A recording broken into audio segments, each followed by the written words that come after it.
नमस्कार मित्रों, आरोग्य जीवन यात्रा में आप सबका स्वागत है। कड़वा सत्य यही है, जो लोग रोगी नहीं है वही सबसे बड़े योगी है। चाहे वो गरीब हो, चाहे वो अमीर हो, चाहे वो बड़े नेता हो, चाहे बड़े डॉक्टर हो, वो रोगी नहीं है तो सही योगी है, सच्चे योगी है। तो हमारा शरीर निरोगी रहे, आरोग्यमय जीवन रहे हमारा, इसके लिए हर रोज 5 प्रतिज्ञा करनी चाहिए। ये खास करके याद रखना पड़ेगा आपको। रोज सुबह में योग एक्सरसाइज करूंगा, नहीं करूँ तो उस दिन सुबह का नाश्ता छोड़ दूंगा। उपवास की आदत करनी पड़ेगी। दूसरा, मैं योगाहारी बनूंगा, यानी कि चबा चबा के ही खाऊंगा और बिना भूख का भोजन नहीं करूंगा, बिना प्यास का पानी नहीं पीऊंगा। आप ये नियम बना लीजिए, भूख नहीं है तो मत खाइए, प्यास नहीं है तो मत पिए और चबा के खाने की आदत डाल दीजिए। तो आपके शरीर में बीमारी आने के चांसेस बहुत कम हो जाएंगे। तीसरा, मैं हर रोज हरी पत्ती चाहे चटनी या जूस के रूप में लूंगा। आधा से ज्यादा कच्चा खाऊंगा, आधा से कम पकाया खुराक खाऊंगा। गेहूं चावल की जगह लिटिल मिलेट का प्रयोग करूंगा। शहर में रहने वाले लोगों को गेहूं चावल खाने नहीं चाहिए, जो मेहनत करते हैं मजदूर लोगों के लिए एक खुराक है। और जब बीमारी आ जाती है तो तुरंत डेयरी प्रोडक्ट बंद कर लूंगा। आपको कुछ भी ऐसा लगे कि शरीर में मजा नहीं है तो डेयरी प्रोडक्ट टोटली बंद कर लीजिए, आप जल्दी ठीक हो जाओगे। चौथी प्रतिज्ञा ये है, मेरा वजन बढ़ा के मैं धरती माता पे पैर नहीं रखूंगा। और लास्ट में, मैं बीमार रह के और व्यसन करके मेरी फैमिली और मेरे देश पे बोझ रूप नहीं बनूंगा।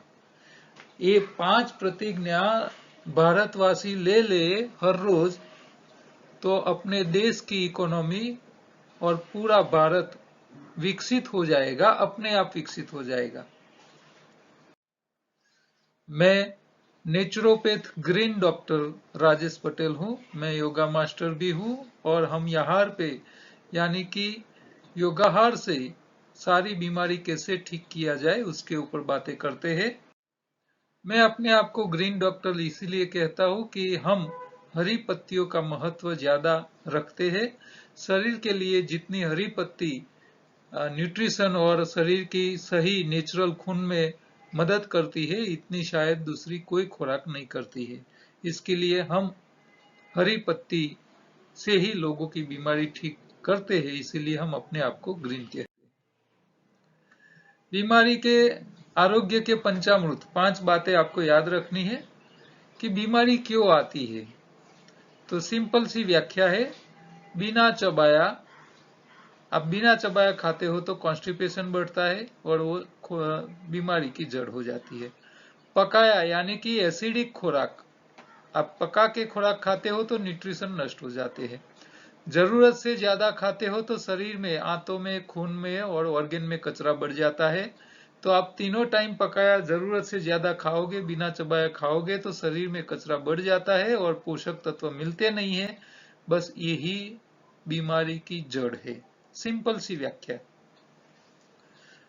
बीमारी कब नहीं आती है, तो शरीर में कचरा नहीं इकट्ठा होए, इसके लिए चबा चबा के खाइए। अल्कलाइन यानी कि कच्चा खुराक खाते रहिए तो पोषक तत्व मिलते रहेंगे, बीमारी आएगी नहीं। बीमारी जाएगी कैसे, तो कचरा निकाल दीजिए, पोषक तत्व दे दीजिए, बीमारी चली जाएगी। बीमारी से बचने के लिए क्या करें, तो शरीर में कचरा इकट्ठा मत होने दो और शरीर को जरूरत के हिसाब से पोषक तत्व देते रहिए। कचरा निकालने के लिए या तो रोज सुबह में योगा एक्सरसाइज करो, नहीं कर सकते हो तो एक टाइम खाना छोड़ दो, या तो हफ्ते में पूरे दिन का उपवास की आदत डाल दीजिए, वो कचरा निकालने में मदद करेगा। पोषक तत्व के लिए हरी पत्ती चटनी, जूस, पाउडर या इसके टेबलेट, किसी भी फॉर्म में हरी पत्ती खाते रहिए। और बीमारी आ चुकी है तो आपको डेयरी प्रोडक्ट छोड़ देनी है। क्यों? क्योंकि इससे कफ पित्तवायु बढ़ता है। तो ये आरोग्य के पंचामृत भी आपको प्रतिज्ञा के तरह पंचामृत भी आपको याद रखना जरूरी है। तो योगाहार क्या है, कैसे उसको फॉलो करना है, तो सिंपल सी है। एनिमा लेके हाथों की सफाई रखो, बीमारी है तो डेयरी प्रोडक्ट छोड़ दीजिए। दूसरा है सुबह में योगा एक्सरसाइज करो, नहीं करते हो तो दोपहर तक उपवास करो। दोपहर को हरी पत्ती खानी है कच्ची, जिसमें चटनी आप जूस के रूप में। इसके अलावा आप दोपहर से शाम तक कच्चा खाइए। कच्चे में अंकुरित से लेके कंदमूल, फल, सब्जी सब कुछ खा सकते हो।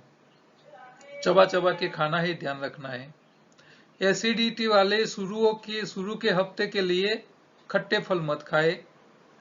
कफ वाले मीठे फल न खाए। नमक और गरम मसाले की ज्यादा प्रयोग न करें। शाम को एक बार आप पकाया खाइए, लेकिन मेहनत नहीं करते हैं वो लोग गेहूं चावल न खाए, इसकी जगह लिटिल मिलेट खाए। लिटिल मिलेट को सुबह में भिगो के रखना है, दोपहर को पकाना है और दोपहर को पकाया हुआ शाम को ठंडा ठंडा खाना है। कभी कभी हफ्ते में 1-2 बार गाय के दूध का दही ले सकते हो। जो दवाइयाँ जिसको चलती है वो अपनी दवाइयाँ एकदम बंद न करे, वो धीरे धीरे जरूरत जैसी कम होती जाए, डायबिटीज कम होता जाए, बीपी कम होता रहे, इसके हिसाब से कम करे और लास्ट में छोड़े जब नॉर्मल हो जाए तब। तो ये सिंपल सा योगाहार है, इसमें और कुछ ज्यादा नहीं है, सिंपल सा है। ठीक है। कल हमने देखा था कॉन्स्टिपेशन के कारण कब्ज क्यों होता है, कि हम शाकाहारी प्राणियों के नियमों का पालन नहीं करते हैं, नियम भंग करते हैं कुदरत के, इसके लिए कॉन्स्टिपेशन होता है। वजन वाला ज्यादा खुराक खाते हैं, चबा के खाते नहीं है, मेहनत करते नहीं है, जितनी खाते हैं इतना, इसके कारण कॉन्स्टिपेशन होता है। मेहनत करने वाले को ये समस्याएं कम रहती है।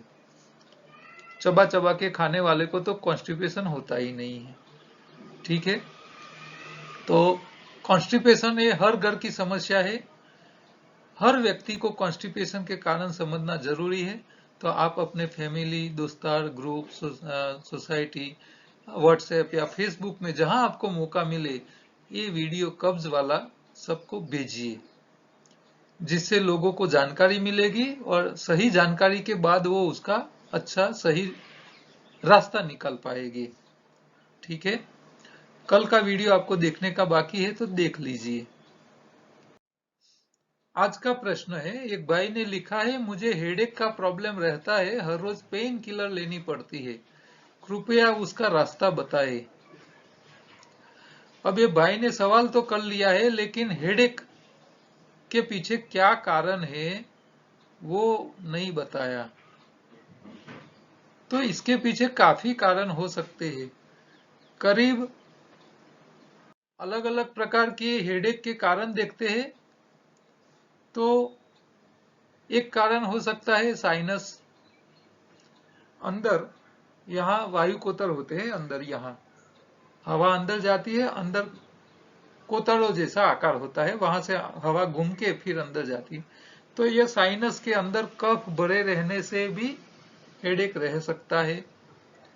दूसरा, टेंशन, बीपी बढ़ जाने से भी हेडेक रह सकता है। कोलेस्ट्रॉल बढ़ा हुआ खून में रहता है तभी भी हेडेक हो सकता है। माइग्रेन की भी बीमारी हो सकती है। माइग्रेन करीब 60 से ज्यादा प्रकार की बीमारियां एलोपैथी ने ढूंढ निकाली है, लेकिन एक भी माइग्रेन की बीमारी का हल नहीं है उनके पास, सिर्फ दवाई के अलावा। दवाई देते रहे, कंट्रोल करके रहो, उसमें से बाहर आने का एक भी रास्ता नहीं है। इसके अलावा लंबा चलने वाले हेडेक, जिसको क्लस्टर हेडेक बोलते हैं, हफ्ता हफ्ता भर चलता है, किसी किसी को महीना महीना तक हेडेक चलता है, तो इसको क्लस्टर हेडेक बोलते हैं। दूसरा एक प्रकार होता है थंडर क्लैप। अचानक आपको कुछ नहीं है, नॉर्मल है, और अचानक आपकी यहाँ नस लबक लबक करने लग जाती है और अचानक ये शुरू हो जाता है, तो इसको थंडर क्लैप नाम का हेडेक कहा जाता है। एक आइस पैक हेडेक भी बोला जाता है, जो अचानक तो आता है बिना बताए, बिना सिग्नल से, लेकिन वो 1 आध मिनट के लिए ही रहता है। इससे ज्यादा नहीं रहता है। तो इसकी एक टाइप है, इसको आइस पिक हेडेक कहते हैं। और लास्ट में है रिबाउंड हेडेक, जो हेडेक की दवाइयां खाने की साइड इफेक्ट का होता है। आप लंबे समय तक पेन किलर खाते रहो तो इसके कारण जो परमानेंट हो जाता है उसको रिबाउंड हेडेक भी कहते हैं।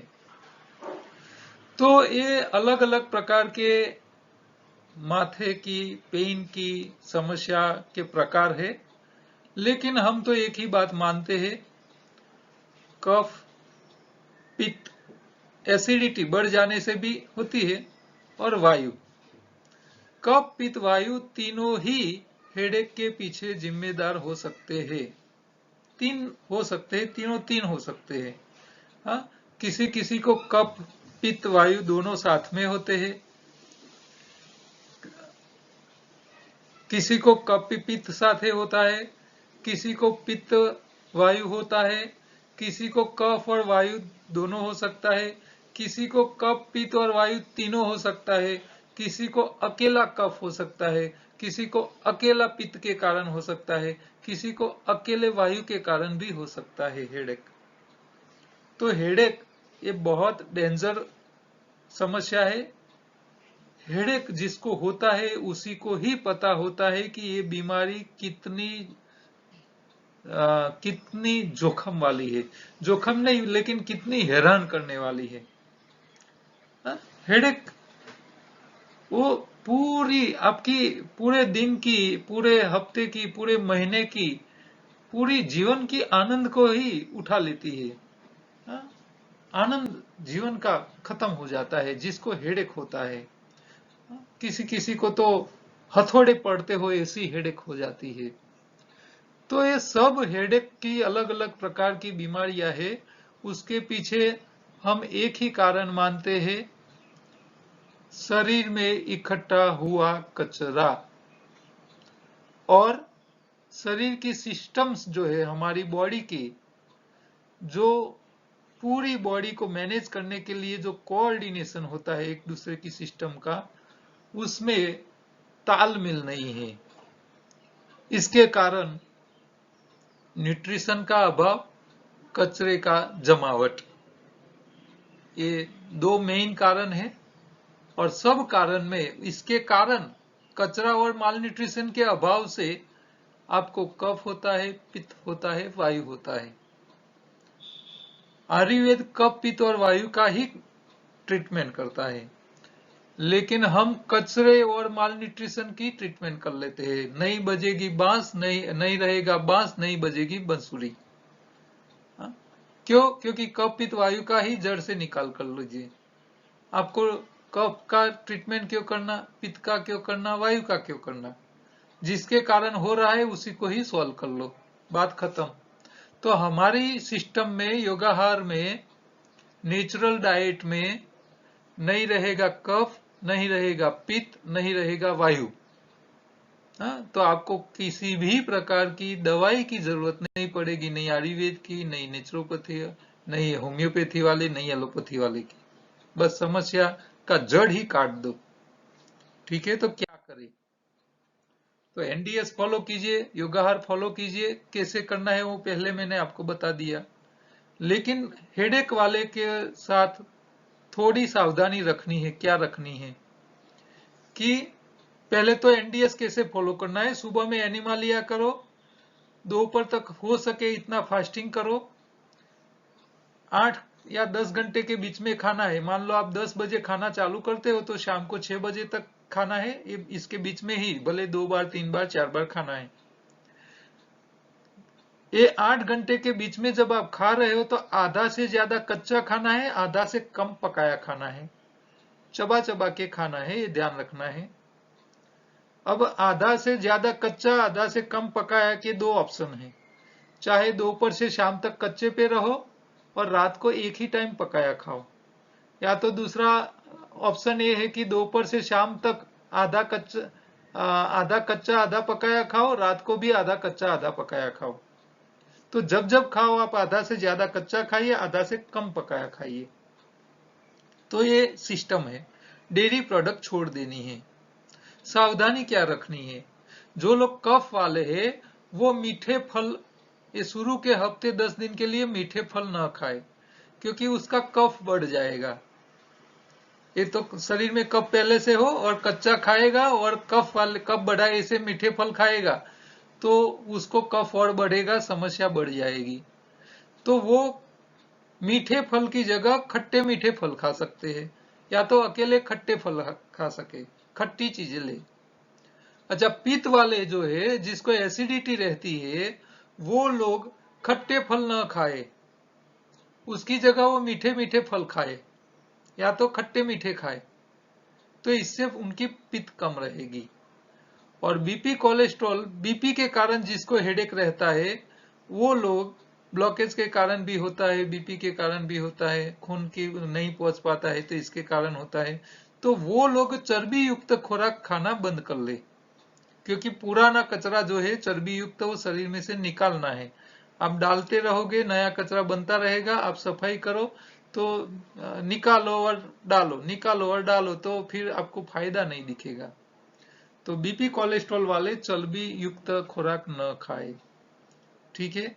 तो इतनी आपको सावधानी रखनी है कच्चे के साथ। हाँ, रात को एक टाइम पकाया खाओ, लेकिन ओवरडोज नहीं करना है, ये भी आपको ध्यान रखना है। तो आप एनडीएस फॉलो करोगे तो आपका हेडेक का समस्या धीरे धीरे करके खत्म हो जाएगा। जरूरत पड़े तभी दवाई का प्रयोग करो, नहीं पड़े तब तक मत लीजिए, ठीक है। तो हेडेक में उपयोगी प्रोडक्ट्स कौन सी हमारी आप यूज कर सकते हो। तो जिन लोगों को कफ की समस्या है, वो लोग हमारी तुलसी, हल्दी, अदरक का एक्सट्रैक्ट का ड्रॉप ले ले। आप हरी पत्तियों का जूस बनाओ, कोई भी फल का जूस निकाल के पी रहे हो, तो आपको 1 ड्रॉप या 2 ड्रॉप अंदर डाल के लेना है। पूरे दिन में 2-3 ड्रॉप लोगे तो कफ कंट्रोल में रहेगा, बढ़ेगा नहीं। सुबह में चाय की जगह आप हर्बल टी हमारी पी सकते हो, जो कफ को भी कंट्रोल करते हैं, वायु प्रकृति को भी कंट्रोल करता है। तो ये 2 चीज जो है वो कफ वालों के लिए काम की है, अच्छी है। जिसको बीपी के कारण हेडेक रहता हो, कोलेस्ट्रॉल ब्लॉकेज के कारण रहता हो, वो लोग हमारी हृदय अमृत टॉनिक ले ले, जो कफ नाशक भी है और साथ साथ में हृदय के ब्लॉकेज है, कोलेस्ट्रॉल है, बीपी को कंट्रोल करता है। तो वो खाली पेट लेते रहे, 2-2 चम्मच 2 बार ले। बीपी कोलेस्ट्रॉल वाले, ब्लॉकेज है तो 3 बार से लेके 4 बार ले सकते हो। एसिडिटी वालों के लिए हमारे पास गन्ने के रस का सिरप है, जो स्वाद में मीठा होता है। तो ये काकवी जो है, जिसको बोलते हैं काकवी, वो डायबिटिक पेशेंट भी ले सकते हैं, एसिडिटी वाले भी ले सकते हैं। साथ में फिंडला, जो शुगर फ्री होता है और मीठा होता है स्वाद में, तो वो फिंडला भी ले सकते हैं, जो आपका नेचुरल खून भी बना सकता है, बढ़ा सकता है। तो उनके लिए, एसिडिटी वालों के लिए, जिसको खून कम है, उनके लिए भी ये फिंडला उपयोगी चीज है।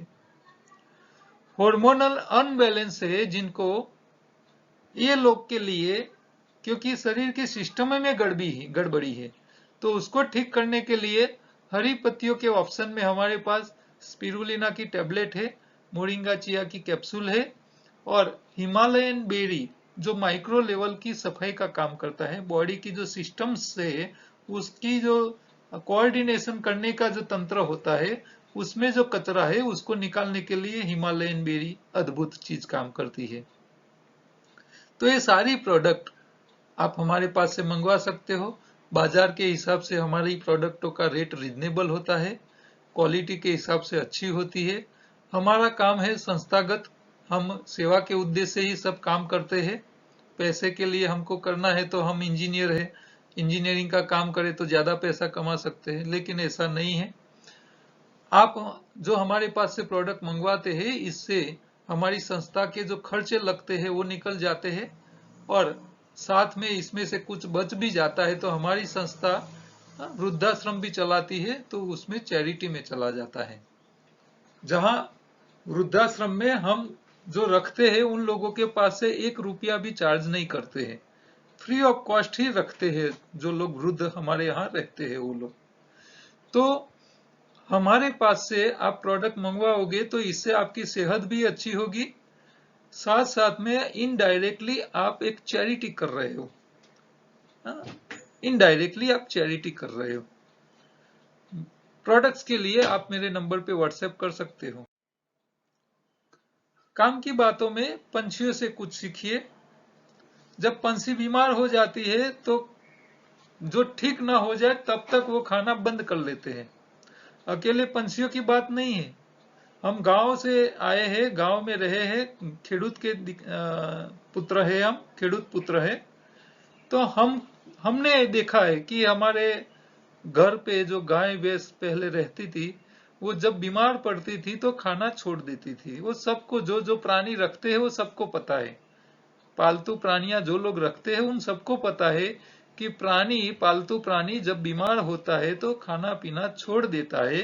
एक मनुष्य ही एक ऐसा प्राणी है, जब बीमार होता है तो उसके फैमिली वाले उसके माथे पे बैठ जाते हैं और दरहार खिलाते रहते हैं, खा ले भैया, नहीं खाएगा तो अशक्ति आ जाएगी। ऐसा कर करके, और घरवालियां भी सौगंध खिला के भी खिला लेती है। तो बीमार व्यक्ति को आप जब ज्यादा खिलाते हो, जरूरत नहीं है तब, उसको भूख नहीं है, प्यास नहीं है, और आप खिलाते हो, तो आप पाप कर रहे हो, उसको और बीमार कर रहे हो, और बीमार कर रहे हो। तो एक खास ध्यान रखिए, आपके शरीर में जब बीमारी आ जाए तो आपको सिंपल सा पहला औषध यही है, लंगनम परम औषधि। आयुर्वेद ने ये पीट पीट कर पहले बोला है कि भी खाना बंद करवाइए, खाना बंद करवाइए। लोगों को खा खा करके ठीक होना है, भोजन छोड़ना नहीं है, उपवास की आदत नहीं डालनी है। ये उपवास हर धर्म वालों ने दिए है, हर धर्म, अकेले हिंदुओं के लिए, हिंदुओं के नहीं है। ये श्रावण महीना चल रहा है, उसके अंदर एक ही टाइम खाने के लिए बोला है। सबसे ज्यादा उपवास यही महीने में आता है, बारिश के मौसम में। हिंदुओं में है, मुसलमानों में है, क्रिश्चियनों में है, सिख के अंदर है। कोई ऐसा धर्म तो मुझे बताइए जिसके अंदर उपवास न हो। लेकिन हम तो उपवास की व्याख्या भी बदल दी है। न खाने की चीज शरीर को सबसे ज्यादा बिगाड़े, ऐसी चीजें उपवास के दिन खाते हैं। फिर क्या होगा? कोरोना नहीं आएगा तो क्या करेगा? हॉस्पिटलें नहीं चलेगी तो क्या होगा? अभी हमको एक भाई से बात सुननी मिली। एक भाई कनाडा से आया था, वो लग्न करने के लिए आया था यहाँ गुजरात। कोरोना का टाइम था, उस टाइम उन्होंने अपनी शादी की। सरकार ने तो प्रतिबंध रखा था, लेकिन उन्होंने अपने रिलेटिव, दोस्तार सबको बुला बुला के धामधूम से उन्होंने अपनी शादी की, और उन्हीं को ही कोरोना लग गया। और वो शादी करने आया था, धामधूम से शादी की। सरकार बोल रही थी भाई लोगों को इकट्ठा मत करो, लेकिन अपने शरीर को संभालने की प्रैक्टिस तो थी नहीं। कोरोना लग गया, घर वालों ने खिलाया होगा कि भाई अब बीमार है तो खा ले करके कोरोना को और वकराया। और वो खुद, जिसकी शादी हुई, वो खुद कोरोना में गुजर गया।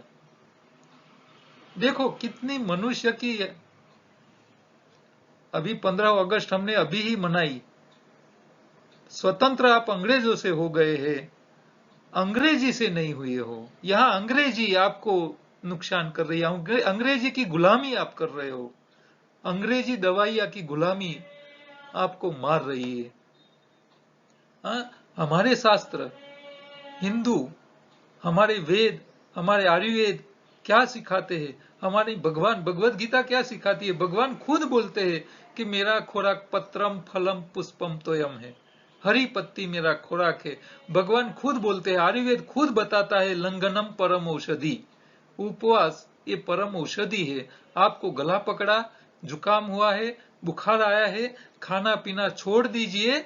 1 दिन या 2 दिन में आप तुरंत ठीक हो जाओगे। सफाई कर लो आंतों की, तुरंत ठीक हो जाओगे। लेकिन सुनना किसको है? किसी को नहीं सुनना है। डॉक्टर्स भी मर रहे खा खा करके। ये प्राणी को पता चलता है। अच्छा, कोरोना भेजा ऊपर वाले ने तो बोल के भेजा था, मनुष्य के अलावा किसी को नहीं पकड़ना भैया तुम। थोड़ी तो सोचो। शरीर को उपवास की आदत डाल दीजिए, जीवन भर आप समस्याओं से बच जाओगे। और शरीर में समस्या नहीं होगी ना, तो आपका जीवन स्वर्ग जैसा ही रहेगा। स्वर्ग और नरक यही है और कहीं नहीं है, यही भुगतना है। आपके शरीर में बीमारी नहीं है, निरोगी है, तो आप स्वर्ग का सुख पाओगे, आनंद पूर्वक जी पाओगे। और बीमारी है, दवाई हर रोज खाते हो, तो नरक वाली ही जिंदगी है, जीने का कोई मतलब नहीं है, नरक जैसी ही जिंदगी है ये। अब आपके हाथ में है, आपको स्वर्ग जैसा जीवन चाहिए या नरक जैसा जीवन चाहिए, आप तय करो। तो योगाहार आहार का इंजीनियरिंग है, आहार के साथ साथ जीवन का इंजीनियरिंग सिखाता है, कुदरत के नियमों को समझाने का प्रयत्न करता है। तो योगाहार में शरीर सफाई, शरीर का सही खुराक और सावधानी, 3 बातें को ध्यान में रखनी है। ये तीनों बातों के ऊपर पूरा ये चार्ट है, जिसमें एक एक टॉपिक मैंने कवर किया है। सारे टॉपिक को आपको डिटेल में समझना है तो आप हमारे YouTube चैनल पे जाइए। योगाहार नेचुरल डाइट सिस्टम की पूरे योगाहार का कोर्स प्लेलिस्ट में मिल जाएगा। YouTube चैनल पे प्लेलिस्ट होती है, आप चैनल के अंदर जाओगे तो पहले होम होता है, मेनू में दूसरा वीडियो होता है, तीसरा प्लेलिस्ट होता है। तो प्लेलिस्ट आप खोलोगे तो इसके अंदर पूरी लिस्ट अलग अलग होगी। इसमें योगाहार का कोर्स करके एक प्लेलिस्ट है, उसमें ये सारे योगाहार के छोटे छोटे टॉपिक को मैंने डिटेल में समझाया हुआ है। एक एक करके देखिए, आप खुद अपने शरीर के इंजीनियर बनिए, आप दूसरे के ऊपर डिपेंड मत रहिए, ठीक है। तो ये लिंक चाहिए तो भी मेरे नंबर पे व्हाट्सएप कीजिए, आपको तुरंत लिंक मिल जाएगी।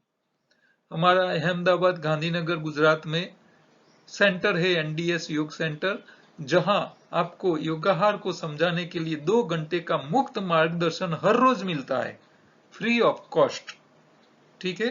तो आपके कोई रिलेटिव अहमदाबाद गांधीनगर के या गुजरात में है, नजदीक में है, तो उसको बोलो हमारे सेंटर पे आए और मार्गदर्शन लेके चले जाए।